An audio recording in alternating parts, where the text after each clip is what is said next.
സുഹൃത്തുക്കളെ, ഇതാണ് പേത്തത്താറാവ്, അതായത് ഗൂസ് എന്ന് പറയും.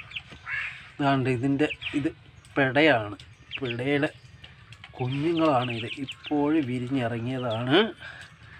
13 കുഞ്ഞുങ്ങളുണ്ട്. ചീല് 15 മുട്ട ഇടുമെന്നാണ് പറയുന്നത്. അതുകൊണ്ട് ഇപ്പം 13 കുഞ്ഞുങ്ങളുണ്ട്. കുഞ്ഞുങ്ങളെ കണ്ടാൽ താറാക്കുഞ്ഞുങ്ങളെ പോലെ തന്നെ ഇരിക്കുകയാണ് ചെറുപ്പത്തിൽ കണ്ടാൽ. ഈ പേത്ത അടയിരുന്നതാണ്. അപ്പോൾ ഇത് കോഴിയുടെയും താറാവിൻ്റെയും സ്വഭാവമാണ്. കുളിക്കും.